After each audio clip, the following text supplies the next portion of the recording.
Hello and welcome back to my channel. My name is David Novak. So I'm going to open a couple of packages and see what we've got. In one case, I'm sure what we've got. In the other case, I'm not so sure. So something from somebody called Jensen Books.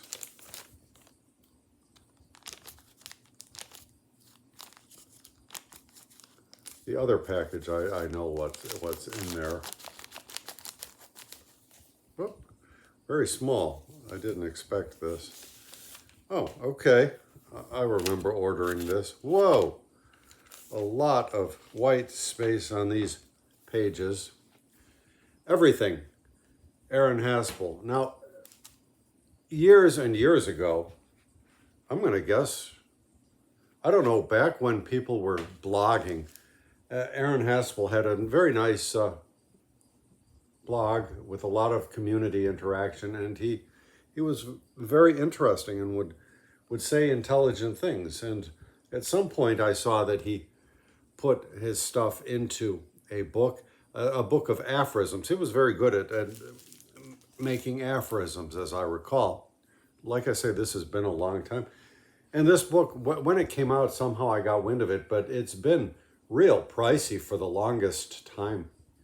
And now I saw it somewhere online, of course, for like $3.28 with free shipping. So I thought, well, this is my chance, 2 decades after the fact, to get it.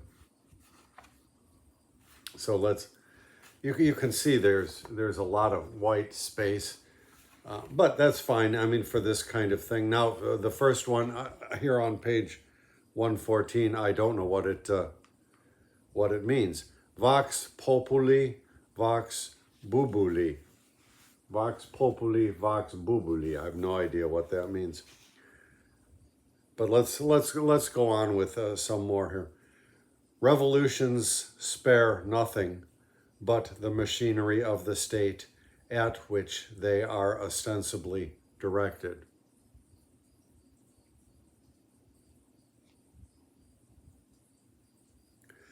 Revolution gets awfully good press, considering its track record.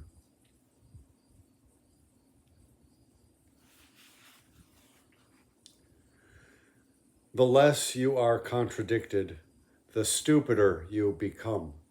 The more powerful you become, the less you are contradicted.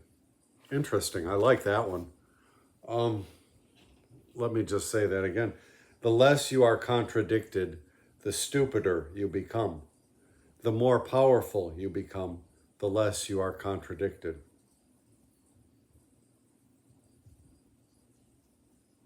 I really love this format of thinking, and I haven't read any good aphorisms for a long time. I don't know if anthologies exist for aphorisms. I would bet that they do.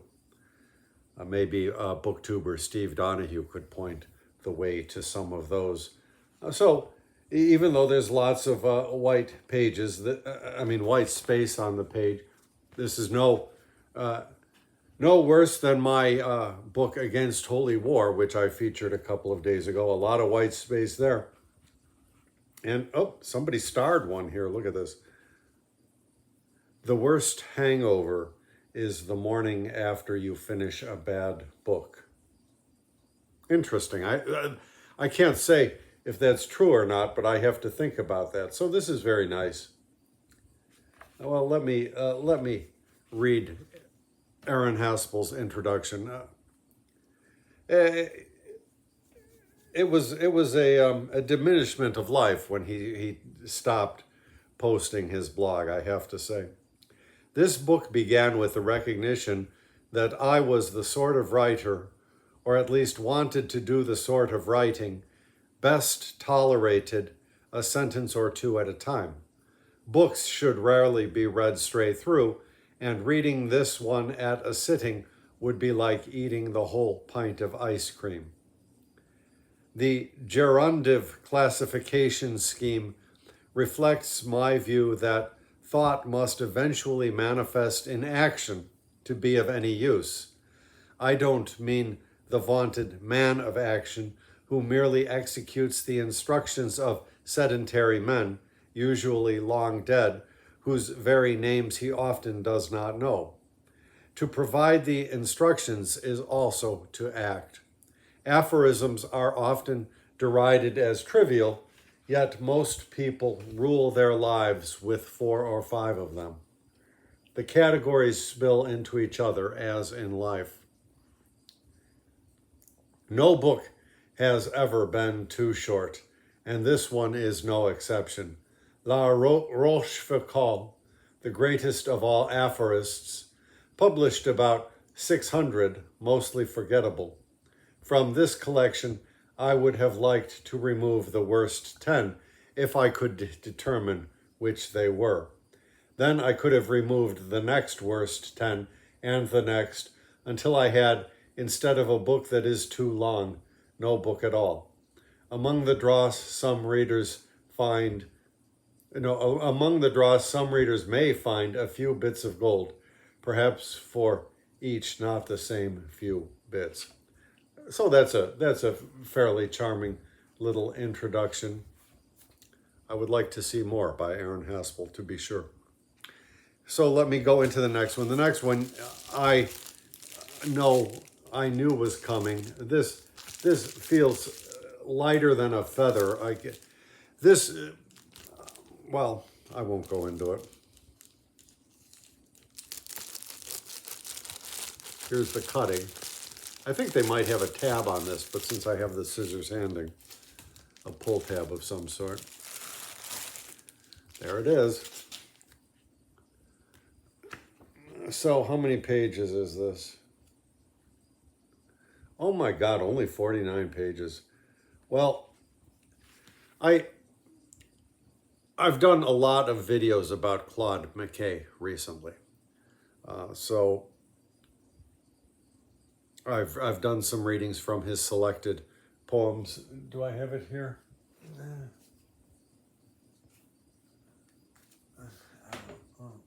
Well, I do have it here, but I have an issue with my arm. It's been going on for about 5 months, and I can't really reach things. Fortunately, it's my left arm. But my preferred edition is the selected poems. I have it in a Harcourt Brace Jovanovich, I think is the name, edition. It was published before that by somebody else, one of these. I think it's all of these Harpers.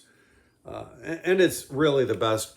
And recently I got a copy of his complete poems. I had bought that many years ago and was disgusted with it because, it cost an arm and a leg. It was brand new. And I really did not care for what was in the book. And at the time, money was very, very dear to me. And so I returned the book for a full refund, something that I usually would not do. But buying a book at full cover price is something I usually would not do as well. So I recently got it. I paid more than I would like. The price for that original copy, a hardback, has only gone up, but I prefer to have it in a paperback anyhow. Still, Claude McKay's complete poems do not come cheap. But as I say, his complete poems are really not where you want to go unless you want to become some kind of in-the-weeds scholar of some arcane subject, such as the biography of Claude McKay. And I've come across this occasionally in like a thrift store, but in miserable condition, and so never bothered to pick it up. But I just happened to notice that you could get a brand new copy of this for $4 with free shipping, so I did that. And I thought, aside from what's in my favorite book, my favorite selected of Claude McKay, this contains works from other phases of his career, the poems he wrote in Jamaica before he came north to the United States of America. And so I thought it would be very good to just see what holds up for me, what some other editor, I'm not sure who the editor is here, but General Editor Paul Negri, editor of this volume, Joan R. Sherman. So Dover usually does a pretty good job, and so I will give these selected poems added attention. The major part, I'm sure, are from his book Harlem Shadows, which I think is even public domain by now, but let's see. I'm trying to find the... Okay, yeah, so you've got from Songs of Jamaica, from Constab Ballads, and then Uncollected Poems, and then finally from Harlem Shadows. And yes, Harlem Shadows is the majority of poems in this. And I would bet that a lot of what I've read in the previous videos, I'll put links in the description box to my recent Claude McKay videos. But there's some stuff from these other earlier books and this uncollected stuff, which is in the complete. And I think I've even done a video on this channel of one of these poems.